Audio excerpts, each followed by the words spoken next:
Hello friends, welcome to crack TET. I am Tanu Shukla. आज हम लोग ग्रोथ एंड डेवलपमेंट का वृद्धि और विकास का पार्ट 3 डिस्कस करेंगे। पार्ट 1 में हम लोगों ने ग्रोथ एंड डेवलपमेंट में क्या डिफरेंसेस थे हम लोगों ने उसे देखा और उसके क्वेश्चंस को भी किया। डोमेन्स ऑफ डेवलपमेंट किया, विकास के क्षेत्रों को किया और उसके क्वेश्चंस भी किया। वहाँ पे हमारे सारे डाउट क्लियर हुए। उसके अलावा पार्ट 2 में हमने प्रिंसिपल्स ऑफ डेवलपमेंट किए, विकास के सिद्धांत को कंप्लीट किया और जो हमारा आज का टॉपिक है वो है स्टेजेस ऑफ डेवलपमेंट। विकास की क्या क्या अवस्थाएं हो सकती हैं और उससे कैसे क्वेश्चन सीटेड फ्रेम कर सकता है, तो आज हम लोग उस पर बात करेंगे। हम लोग विकास के आज के पार्ट में ये विकास का जो हमारा सीरीज चल रहा था 3 पार्ट में हम लोगों ने उसे कंप्लीट किया और उसके सारे क्वेश्चंस भी किए। तो इस तरीके से हम जो भी टॉपिक उठाएंगे उसे करेंगे और उसके क्वेश्चंस भी साथ साथ करेंगे। और अब मैं आप लोगों को बता दूं कि जिन लोगों ने नोट्स की बात की थी तो वो हमारे वेबसाइट पर जाके हमारे नोट्स को ले सकते हैं या फिर हमारे टेलीग्राम चैनल को भी ज्वाइन कर सकते हैं। इंस्टा पर भी आप हमें फॉलो कर सकते हैं और हमारे फेसबुक ग्रुप को भी ज्वाइन कर सकते हैं और वहाँ से आप लोगों को नोट्स मिल जाएंगे और हमारे ये सारे वीडियोस का लिंक भी आप लोगों को मिल जाएगा। अभी तक हम लोगों ने 10 वीडियो कम में 4-5 टॉपिक कंप्लीट किए हैं और आगे भी मैं CDP का ये जो कोर्स चला रही हूँ वो सीटेड पेपर 1 और सीटेड पेपर 2 दोनों के लिए मोस्ट इम्पॉर्टेंट है। वो दोनों में ही आप लोगों को काम आएगा और उसके क्वेश्चंस भी हम लोग साथ साथ कर रहे हैं, तो आप लोगों के लिए काफ़ी ये यूज़फुल होगा एग्ज़ाम के लिए। और इसके अलावा मैं आपको बता दूं कि यहाँ पे हम लोग हिंदी, इंग्लिश, इवन संस्कृत का भी कोर्स हम लोग चलाएंगे और इसके साथ साथ CDP के साथ साथ साइंस का भी कोर्स चल रहा है। तो हम लोग एक एक करके सारे सब्जेक्ट पूरे करेंगे और सीटेट के एग्ज़ाम को लेकर बहुत पैनिक होने की ज़रूरत नहीं है। ये बहुत ज़्यादा लोग इस एग्ज़ाम में बैठते हैं, तो इस समय मुझे तो नहीं लगता कि एग्ज़ाम होने की कोई भी संभावना दिख रही है। तो हम लोग अपना सारा पोर्शन जितने भी सीटेट में है, जितने भी सेक्शन हैं, हम लोग उसे धीरे धीरे कंप्लीट कर लेंगे। और एक बात मैं आप लोगों को ये भी बता दूँ कि ये जो ग्रोथ एंड डेवलपमेंट का टॉपिक है वो सीटेट के साथ साथ अदर स्टेट टेट एग्जामिनेशन में भी इससे काफ़ी क्वेश्चंस पूछे जाते हैं और आप लोग अगर एक बार यहाँ से पढ़ लेते हैं तो आप उसके भी क्वेश्चंस बना पाएंगे। अगर आप लोगों को मेरे इस चैनल के कंटेंट पसंद आ रहे हो तो आप मेरे वीडियोस को लाइक करें, शेयर करें और मेरे चैनल को सब्सक्राइब करें और बेल आइकन को भी प्रेस करें। अब हम चलते हैं अपने टॉपिक की तरफ। Thank you so much. अब हम लोग अपने टॉपिक पर पहुँच चुके हैं।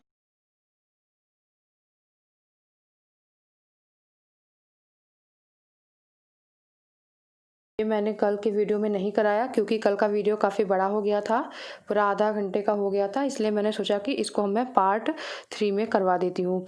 ग्रोथ एंड डेवलपमेंट का ये पार्ट 3 वीडियो है। जिन लोगों ने इसके पहले की 2 वीडियोस नहीं देखी हैं वो देख लें, क्योंकि मैंने उन दोनों वीडियोज़ में डेवलपमेंट का जितना भी कॉन्सेप्ट कराया है उसके साथ क्वेश्चंस भी कराए हैं। तो अब हम आज के पहले पॉइंट पर पहुँचते हैं। हम आज के पहले पॉइंट पर पहुंचते हैं। पहले तो ये देखते हैं कि स्टेजेस कितने हैं। जनरली तो 4 स्टेज को ही स्टडी किया जाता है चाइल्ड डेवलपमेंट एंड पेडागोजी में, लेकिन फिर भी हम लोगों ने 5 यहाँ पे लिख रखा है, तो उसे पढ़ लेते हैं। तो देखते हैं। पहला है प्री नेटल पीरियड, गर्भकालीन अवस्था, कॉन्सेप्शन टू बर्थ, मतलब कि बच्चा जब गर्भ में पहुंचता है और उसके जन्म तक की जो अवस्था होती है उसे प्री नेटल पीरियड हम कहते हैं, जो गर्भाधान से जन्म तक। दूसरा पॉइंट है इन्फेंसी, शैशवावस्था, 0 से 2 मतलब कि जन्म से 2 वर्ष तक, जन्म से जो 2 वर्ष तक की अवस्था होती है वो शैशवावस्था होती है, इन्फेंसी पीरियड होता है। और उसके बाद थर्ड है अर्ली चाइल्डहुड को 2 पार्ट में बांटा गया, early childhood and later childhood. तो जो अर्ली चाइल्डहुड होता है, प्रारंभिक बाल्यावस्था होता है, वो 2 से 6 वर्ष तक की अवस्था होती है। अगर हम पियाजे के उससे जोड़ने की कोशिश करें तो यहाँ पे इन्फेंसी को हम किससे जोड़ेंगे? संवेदी गामक अवस्था से। और अर्ली चाइल्डहुड को किससे जोड़ेंगे? पूर्व संक्रियात्मक अवस्था, प्री ऑपरेशनल स्टेज से हम जोड़ सकते हैं, लेकिन अभी हमें जोड़ना नहीं है। अभी हम नॉर्मल वे में देख रहे हैं कि कितने स्टेजेस हो सकते हैं डेवलपमेंट के। तो और उनका तो वो कॉग्निटिव डेवलपमेंट का था और यहाँ पे ये डेवलपमेंट के सिर्फ स्टेजेस हैं। और उसके बाद ये 4th पॉइंट है लेटर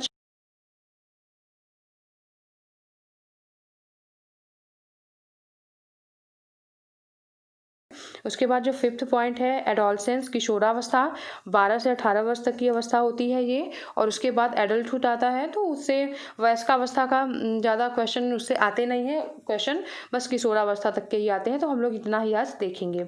और सीटेट इस स्टेजेस को लेके बहुत फैक्चुअल क्वेश्चन नहीं पूछता है, तो आज हम लोग उसको भी देखेंगे कि सीटेट क्वेश्चन पूछता कैसे है स्टेजेस को लेकर। बहुत ज़्यादा इसमें पढ़ना नहीं है स्टेजेस को लेकर, जितना मैंने इसमें पॉइंट कवर किए हैं वो बहुत इनफ है कि आप लोगों के इससे जो भी क्वेश्चन आएंगे वो बन जाएंगे। तो जो हमारा पहला था प्री नेटल एज जो है गर्भाधान से जन्म तक की जो अवस्था होती है वो कितने समय तक होती है, 9 महीने 10 दिन या फिर 280 दिन तक की अवस्था होती है। ऐसे क्वेश्चंस आते नहीं है इससे। दूसरा पॉइंट क्वेश्चन यहाँ से शुरू होते हैं, इन्फेंसी से क्वेश्चन शुरू हो जाते हैं। तो जो इन्फेंसी शैशवावस्था से पहला पॉइंट ये बनता है कि ऐसा कौन सा एज पीरियड होता है, ऐसा कौन सा काल है जिसमें कि बच्चों का शारीरिक विकास बहुत तेज़ी से होता है। तो इन्फेंसी एक ऐसा पीरियड है जहाँ पे फिजिकल ग्रोथ बच्चों का फास्टेस्ट होता है, शारीरिक विकास बच्चों का बहुत तेज़ी से होता है। और दूसरा पॉइंट है क्रॉल करना। बच्चे रेंगना किस अवस्था में शुरू करते हैं, तो शैशवावस्था में शुरू करते हैं। रेंगना, चढ़ना, खाना पीना, ऑब्जेक्ट परमानेंस किसमें आती है बच्चों में, तो वो शैशवावस्था में ही आ जाती है। इससे डायरेक्ट क्वेश्चन पूछे जाते हैं। स्टेट टेट में इससे ज़्यादा क्वेश्चन पूछे जाते हैं और सी टेट में बहुत ही अंडरस्टैंडिंग बेस्ड क्वेश्चंस पूछे जाते हैं इससे। और उसके बाद नर्वस सिस्टम इन्फेंसी एज में डेवलप हो जाता है, तंत्रिका तंत्र का विकास हो जाता है इसमें, और बच्चा बैबलिंग करने लगता है। ऐसा क्वेश्चन एक बार सीटेट पूछ चुका है कि बच्चा वर्ड्स को ज्वाइन करके कब बोलने लगता है, एक दो वर्ड को कब ज्वाइन करके बोलने लगता है, तो जो उसे हम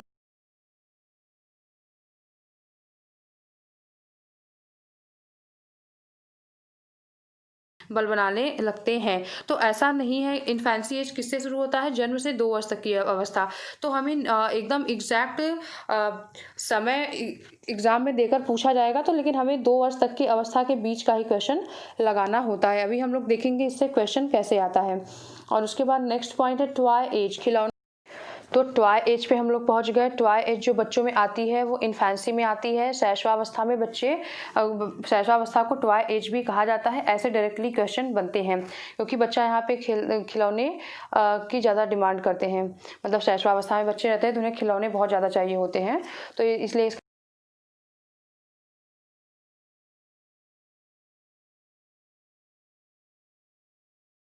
की अवस्था होती है। शैशवावस्था एलिमेंट्री एज होती है। और इलॉजिकल रीजनिंग बच्चा लगाता है, अतार्किक चिंतन बच्चा यहाँ पे करता है। जिन दो चीज़ों का कोई रिलेशन नहीं होता है बच्चे उन्हें भी जोड़ देते हैं। जैसे कि बच्चा अगर ट्रेन में जा रहा है तो वो ऐसा जोड़ दे, ऐसा लॉजिक लगा लेगा कि जैसा कि ट्रेन में हम लोग जा रहे हैं तो हमारे साथ पेड़ पौधे भी जा रहे हैं। ऐसे बच्चे इलॉजिकल रीजनिंग यहाँ पे लगाने लगते हैं। उसके बाद नेक्स्ट पॉइंट है लैक ऑफ मोरालिटी, नैतिकता का अभाव। इस एज में शैशवावस्था में बच्चा में नैतिकता का अभाव होता है। बच्चा अच्छा बुरा कुछ भी नहीं समझता है। वो जो जिद करता है वो उसे चाहिए ही होता है। किसी को भी मार भी देता है बच्चा इस एज में। अपने मम्मी का बाल भी काफ़ी टाइम खींचता है। मतलब बच्चा इसमें बच्चे में मोरालिटी एकदम नहीं होती है। और उसके अलावा टेंडेंसी टू इमिटेशन, अनुकरण की अवस्था होती है। बच्चा अपने आसपास, अपने घर में, अपने पास पड़ोस में जैसा भी देखता है वैसे उसे अनुकरण करने की कोशिश करता है। अगर बच्चा अपने पापा को फ़ोन पे बात करते हुए देखता है तो वो भी नकली मोबाइल लेके या फिर कोई भी चीज़ लेके फ़ोन पे बात करने का अनुकरण करता है। टीचर खेलता है, मम्मी की अपनी साड़ी भी पहनता है। मतलब इस तरीके से बच्चा अनुकरण करता है इस एज में। और उसके बाद नेक्स्ट पॉइंट है डिपेंडेंसी टू अदर्स, दूसरों पर निर्भरता होती है। इस एज में बच्चा दूसरे पर निर्भर होता है, स्पेशली अपने माँ पर निर्भर होता है। उसके बाद असोशल, बच्चा मतलब में सामाजिकता का अभाव होता है। बच्चा इस एज में सामाजिक नहीं होता है, वो ईगो सेंट्रिक होता है। अपने तक ही, अपने पर्सपेक्टिव को ही सिर्फ समझता है, दूसरे की बातों को वो नहीं समझता। और इस एज में बच्चा काफ़ी जिद्दी होता है। सेल्फ लव, बच्चों में सेल्फ लव की भावना शैशवावस्था में होती है। और उसके बाद इमोशंस जो होते हैं बच्चों में, एंगर, फियर, लव, पेन, क्रोध हो गया, भय हो गया, प्रेम हो गया,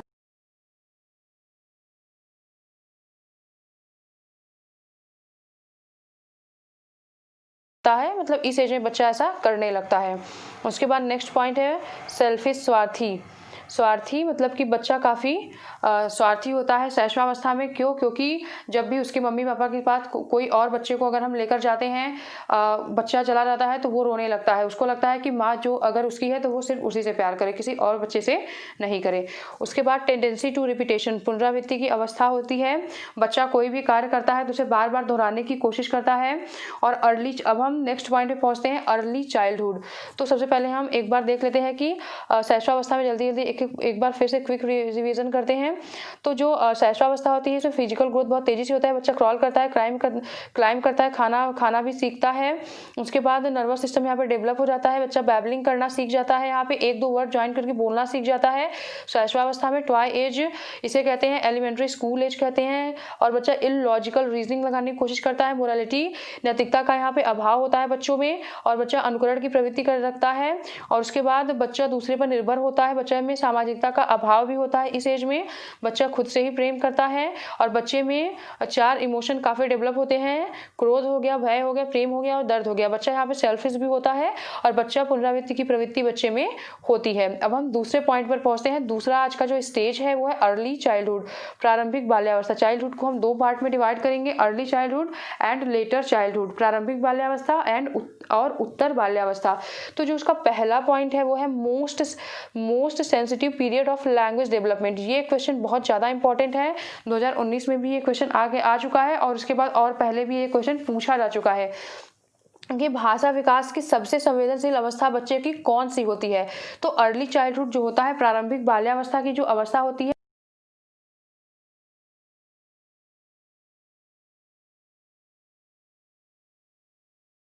सीख जाते हैं। बच्चे को यहाँ पे एफर्ट कम लगाना पड़ता है और रिजल्ट बहुत अच्छा मिलता है। ऐसा नहीं है कि हम आगे की एज में भाषा नहीं सीख सकते, लेकिन इस एज में जो टेंडेंसी होती है, जो सीखने की तीव्रता होती है, वो किसी और एज में नहीं होती है। ये क्वेश्चन बहुत ज़्यादा इंपॉर्टेंट है, इसे तो आप एकदम अच्छे से याद ही रखें। तो हम लोग प्री गैंग एज पे पहुंच चुके हैं। प्री गैंग एज किसे कहते हैं? समूह पूर्व आयु किसे कहा जाता है? तो अर्ली चाइल्डहुड में अर्ली चाइल्डहुड को कहा जाता है, क्योंकि लेटर चाइल्डहुड में बच्चा समूह बनाने लगता है। तो ये लेटर चाइल्डहुड के पहले की अवस्था है, इसीलिए इसे हम प्री गैंग एज भी कहते हैं। इसे प्ले एज भी कहते हैं। खेलने की आयु होती है। बच्चा इसमें खेल के प्रति काफ़ी रुचि लेता है। इस एज में बच्चा ईगोसेंट्रिक होता है, बच्चा स्व केंद्रित होता है, आत्म केंद्रित हो जाता है। बच्चा अपने ही पॉइंट ऑफ व्यू को सिर्फ देख पाता है, कोई भी चीज़ सिर्फ अपने आप से जोड़कर देख पाता है। ये कभी नहीं देख पाता इस एज में कि दूसरे का अपना पॉइंट ऑफ व्यू अलग हो सकता है। और इस एज में अर्ली चाइल्डहुड की जो एज होती है, पीरियड होता है, इस एज में बच्चा क्यूरियस होता है, बच्चा जिज्ञासु हो जाता है। अपने जैसा कि वो उसने कोई बाइक खरीदा, खिलौने वाला बाइक खरीदा या कार खरीदा, उसे तोड़ फोड़ कर लगाने की कोशिश करता है।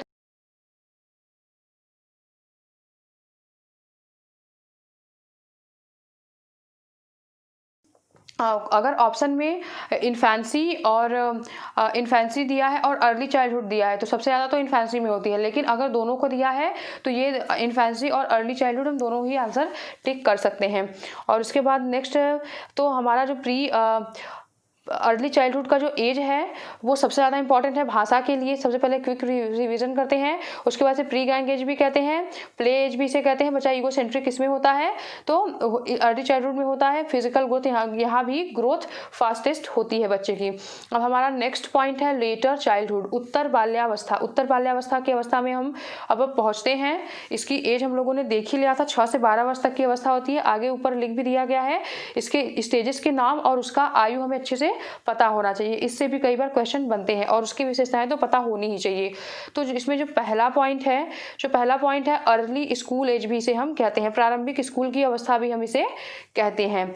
तो अर्ली स्कूल एज हम किसे कहते हैं? स्कूल एज आए या फिर एलिमेंट्री स्कूल एज आए या फिर स्कूल एज आए, तो दोनों में ही हम उत्तर बाल्यावस्था लेटर चाइल्डहुड हम लगाते हैं। उसके बाद जो गैंग एज होती है, गिरोह की अवस्था, गैंग एज हम किसे कहते हैं? तो लेटर चाइल्डहुड कहते हैं। और लेटर चाइल्डहुड के पहले अर्ली चाइल्डहुड आता है, प्रारंभिक बाल्यावस्था आता है, तो उसे हम प्री गैंग एज कहते हैं।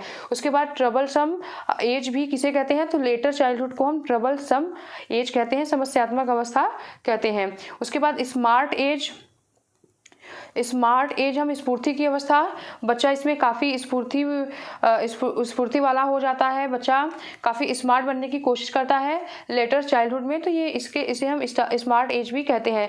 ये सब इस स्टेज के नाम हैं। डर्टी एज किसे कहते हैं, स्मार्ट एज किसे कहते हैं, मतलब सीटेट में बहुत ऐसे क्वेश्चन पूछे नहीं जाते हैं, लेकिन फिर भी हम इसकी विशेषताएं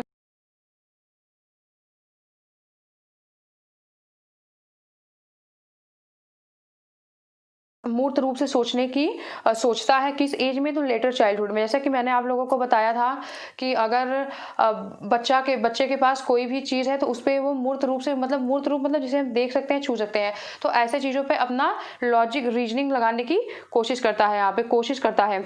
उसके बाद ग्रोथ कंपेरेटिवली लो होता है, मतलब यहाँ पे ग्रोथ थोड़ा रुक नहीं जाता, मतलब थोड़ा धीमा हो जाता है। जहाँ पे हम लोगों ने देखा कि इन्फेंसी शैशवावस्था और प्रारंभिक बाल्यावस्था में ग्रोथ जो होती है बहुत तेजी से हो रहा होता है, लेकिन जो लेटर चाइल्डहुड होता है, उत्तर बाल्यावस्था होता है, इसमें बच्चे का जो ग्रोथ होता है थोड़ा कमजोर हो जाता है, थोड़ा कम हो जाता है। उसके बाद ऐसे भी क्वेश्चंस पूछे जाते हैं। उसके बाद मेंटल एबिलिटी जो होती है, मानसिक क्रियाएं जो होती है बच्चों की, यहाँ पे बढ़ती है, क्योंकि बच्चा यहाँ पे मूर्त रूप से थिंकिंग अपना स्टार्ट कर देता है। और पीरियड ऑफ इंडिपेंडेंस, आत्मनिर्भरता की अवस्था होती है। आत्मनिर्भरता, बच्चा यहाँ पे आत्मनिर्भर होने लगता है लेटर चाइल्डहुड में। क्यों? क्योंकि वो अपने से खाना खाने लगता है, स्कूल भी जाने लगता है, ड्रेस पहनने लगता है, तो बच्चा यहाँ पे आत्मनिर्भर महसूस करता है खुद को।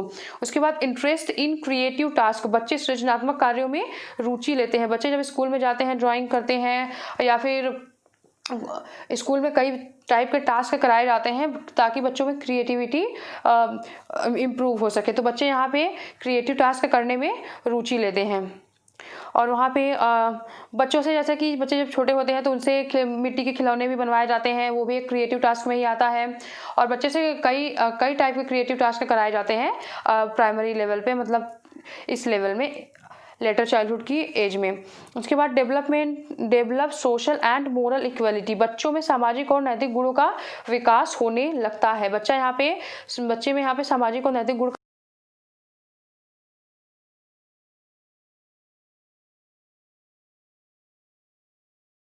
शुरू कर देता है इस एज से।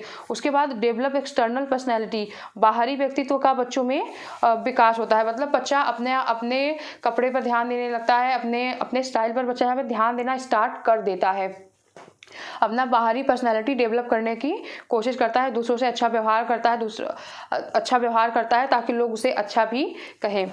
यहाँ पे ये सारी चीज़ें स्टार्ट होने लगती हैं।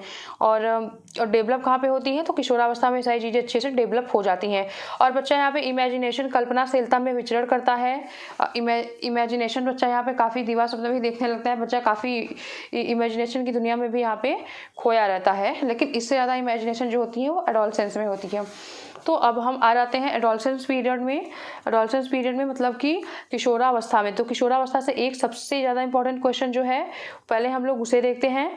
तो जो सबसे ज़्यादा इंपॉर्टेंट क्वेश्चन है इस एज का, पहला है ट्रांजिशन पीरियड इसे कहते हैं, संक्रमण काल इसे हम कहते हैं। एडोलसेंस को हम किस पीरियड को संक्रमण काल कहते हैं, ट्रांजिशन पीरियड कहते हैं। तो किशोरावस्था को हम संक्रमण काल कहते हैं। तो किसके बीच का ये संक्रमण काल है, चाइल्डहुड एंड एडल्टहुड, मतलब कि बाल्यावस्था और वयस्कावस्था के बीच में जो संक्रमण का काल होता है, क्योंकि चाइल्डहुड के बाद क्या आता है, एडोलसेंस आता है, और एडल्टहुड के पहले क्या आता है, एडोलसेंस आता है। तो इन दोनों के बीच के संक्रमण का काल है। ऐसे भी क्वेश्चन एक बार सीटेट में फ्रेम हुए हैं। और उसके बाद हम, ये सबसे ज़्यादा इंपॉर्टेंट है एडोलसेंस के बारे में। उसके बाद नेक्स्ट पॉइंट पे पहुंचते हैं, फिजिकल। यहाँ पे जैसे कि हम इन्फेंसी में देखते हैं कि बच्चे का फिजिकल ग्रोथ काफ़ी तेजी से होता है, लेकिन यहाँ पे फिजिकल के साथ साथ बच्चे का साइकोलॉजिकल, मनोवैज्ञानिक, सोशल, सामाजिक, कॉग्निटिव, संज्ञानात्मक, हार्मोनल चेंजेस भी यहाँ पे होते हैं बच्चों में। और उसके अलावा इमोशनल, संवेगात्मक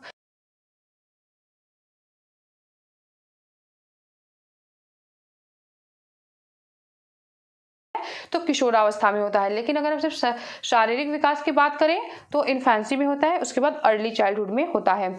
और उसके बाद दूसरा, ये क्वेश्चन भी यहाँ पे इंपॉर्टेंट हो जाता है। उसके बाद active member of their group, बच्चे जो होते हैं अपने ग्रुप के, अपना जो मित्र मंडली होता है उसके एक्टिव मेंबर हो जाते हैं। वो लोग उस ग्रुप में जो भी रूल्स बनाए गए होते हैं उसे फॉलो करते हैं। जैसा ड्रेसअप करना होता है बच्चे वैसे ड्रेसअप करते हैं, जैसे बोलना होता है वैसे बोलते हैं। तो मतलब बच्चा यहाँ पे सक्रिय सदस्य बन के बनता है अपने ग्रुप का। उसके बाद सोशलाइजेशन बच्चे में हो जाता है, बच्चा सोशल होने लगता है लेटर चाइल्डहुड से ही, लेकिन बच्चे में यहाँ पे डेवलप हो जाता है काफ़ी सामाजिकरण, बच्चे में एडोलसेंस में काफ़ी डेवलप हो जाता है, मतलब यहाँ पे डेवलप बच्चे का सोशलाइजेशन हो जाता है, सामाजिकरण, और लेटर चाइल्डहुड में स्टार्ट होता है। उसके बाद नेक्स्ट पॉइंट है, ये सबसे ज़्यादा इंपॉर्टेंट थर्ड पॉइंट है जो कि बहुत ज़्यादा इंपॉर्टेंट है। इसमें स्टेनले और हॉल का एक स्टेटमेंट है जो कि उन्होंने कहा है कि adolescence is the stage of stress and storm. किशोरावस्था तूफान व तनाव की अवस्था होती है। तूफान व तनाव की अवस्था किशोरावस्था को किसने कहा था? तो स्टेनले और हॉल ने कहा था। तो इसे स्टेटमेंट के रूप में ऐसे पूछा जाता है कई बार, तो मैंने यहाँ पे इसको लिख दिया है। और गोल्डन एज ऑफ लाइफ, ये बच्चों का गोल्डन एज होता है, बच्चा यहाँ पे व्यवसाय की तरफ आगे बढ़ता है। बच्चे के लिए ये गोल्डन एज होता है क्योंकि बच्चे का ओवरऑल डेवलपमेंट जो होता है वो किशोरावस्था में होता है। इसमें बच्चे में लीडरशिप की भावना भी आती है। यहाँ पे बच्चा इमेजिन भी काफ़ी करता है। उसके बाद बच्चा अपने ग्रुप को भी काफ़ी महत्व देता है यहाँ पे, और बच्चों के रुचियों में परिवर्तन होती है।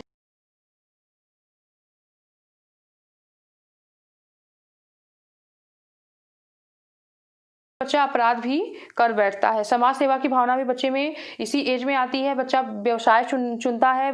बच्चे के सामने काफ़ी समस्याएं यहाँ पे रहती हैं, बच्चे के पास व्यवसाय की समस्या होती है। उसके अलावा इसीलिए तो इसको तूफान और तनाव की अवस्था इसलिए उन्होंने कहा क्योंकि बच्चे के सामने यहाँ पे कई प्रकार की समस्याएं भी रहती हैं, क्योंकि बच्चा इस एज में अपोजिट जेंडर के प्रति काफ़ी झुकाव उसका होता है।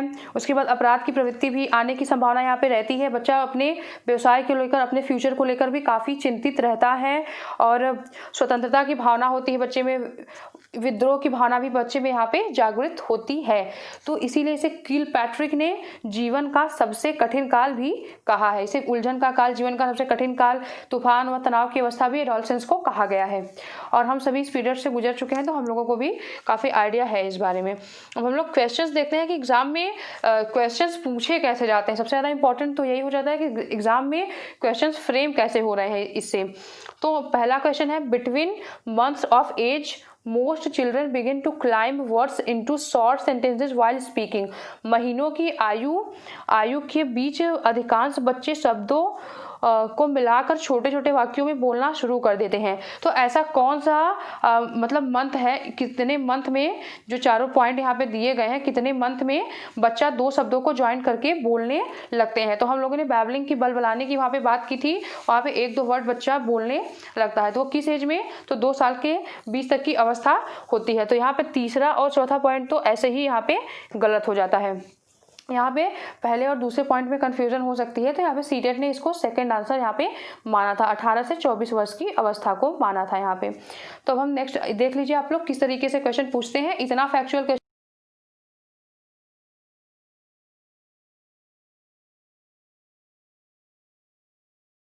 ने ऐसा पूछा है, तो अगली बार भी ऐसा क्वेश्चन फ्रेम कर सकता है।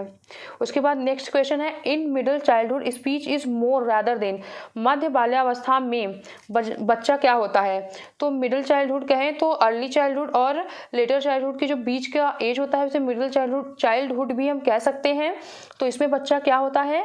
मध्य बाल्यावस्था में भाषा अहम केंद्रित बच्चा, यहाँ पे जो आंसर है वो सेकंड है।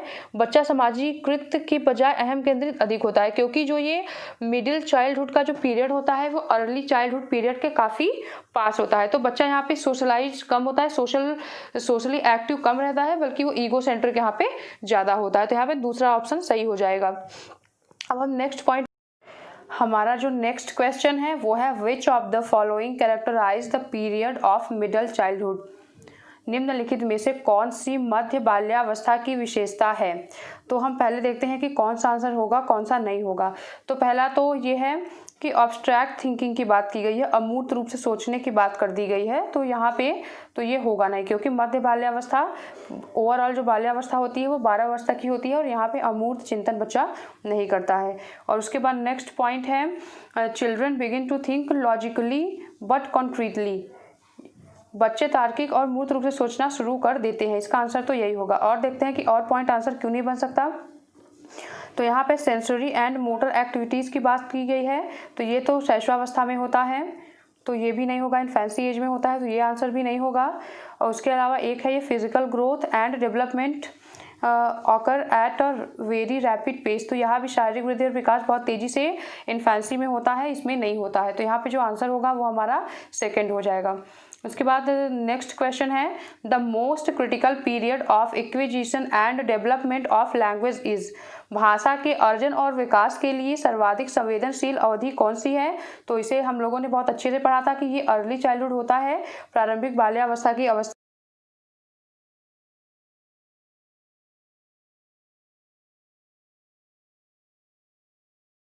अब हम नेक्स्ट क्वेश्चन की तरफ चलते हैं कि in which of the following periods does physical growth and development occur at a rapid pace, निम्नलिखित अवधि में किसमें शारीरिक विकास और वृद्धि तीव्र गति से घटित होता है? तो पहले हम लोगों ने इन्फेंसी में बात की थी, शैशवावस्था में बात की थी कि शारीरिक विकास बहुत तेजी से होता है, और सेकंड नंबर पे अर्ली चाइल्डहुड भी होता है, प्रारंभिक बाल्यावस्था भी होता है। तो यहाँ पे तो ये आंसर हो गया, लेकिन अदर आंसर क्यों नहीं होगा? क्योंकि यहाँ पे अर्ली चाइल्डहुड तो दिया है, लेकिन मिडिल चाइल्डहुड में थोड़ा विकास जो है वो धीमी गति से होता है, मध्य बाल्यावस्था में धीमी गति से होता है। उसके बाद मध्य बाल्यावस्था और किशोरावस्था, किशोरावस्था में तो ओवरऑल डेवलपमेंट जो है, जितने भी डोमेन्स होते हैं डेवलपमेंट के, तेजी से विकसित होते हैं यहाँ पे, लेकिन मध्य बाल्यावस्था में नहीं होते, तो इसलिए ये भी आंसर नहीं होगा। उसके बाद लास्ट वाला जो ऑप्शन है किशोरावस्था, तो हो सकता था, मतलब यहाँ पे ओवरऑल डेवलपमेंट जल्दी से होगा, लेकिन वयस्कावस्था में विकास फिर धीरे हो जाता है, तो ये आंसर भी नहीं होगा। यहाँ पे हमारा शारीरिक वृद्धि और विकास की सिर्फ बात की गई है, इसलिए शैशवावस्था होगा, और ओवरऑल की अगर बात की गई होती तो एडोलसेंस भी हो सकता है आंसर, लेकिन यहाँ पे शारीरिक वृद्धि और विकास की बात की गई है, जो कि शैशवावस्था और प्रारंभिक बाल्यावस्था में होता है। पहला ऑप्शन हमारा यहाँ पे सही है। उसके बाद अगला क्वेश्चन है the period that initiates the transition to adulthood is, वह अवधि जो वयस्कता के संक्रमण की पहल करती है उसे हम क्या कहते हैं? ट्रांजिशन पीरियड की हम लोगों ने डायरेक्टली बात की थी, संक्रमण काल की, तो वो एडोलसेंस होता है, किशोरावस्था होता है। इसे हमें बहुत अच्छे से याद रखना है कि ये प्रारंभिक बाल्यावस्था, चाइल्डहुड और वयस्कावस्था के बीच में संक्रमण का काम करती है। तो इसके बीच में कौन सा एज आता है? तो इसके बीच में एडोलसेंस आती है, किशोरावस्था आती है, और प्रारंभिक बाल्यावस्था के बाद किशोरावस्था आती है, वयस्कावस्था के पहले भी किशोरावस्था ही आती है। तो यहाँ पे हमारा पहला आंसर सही हो जाएगा।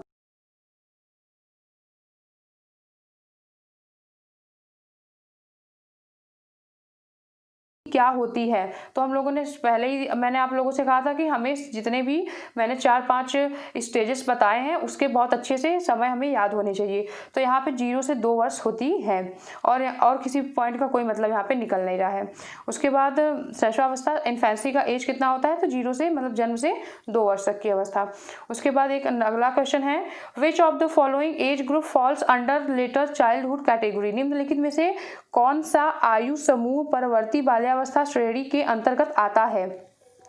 तो उत्तरवर्ती बाल्यावस्था कहें इसको, या पोस्ट या फिर लेटर चाइल्डहुड कैटेगरी कहें, पीरियड कहें, तो ये कौन सा है?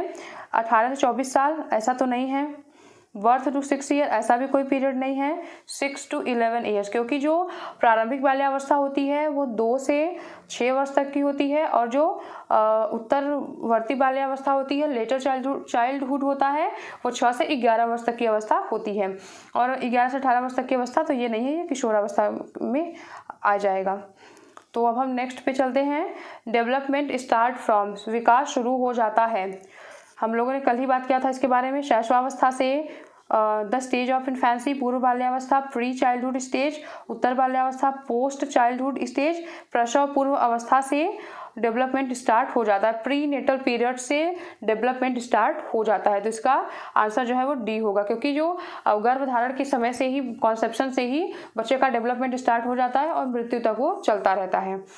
तो आज का हमारा ये लास्ट क्वेश्चन था। हम लोगों ने आज के 10 क्वेश्चन, 8 से 10 क्वेश्चन कंप्लीट किए हैं।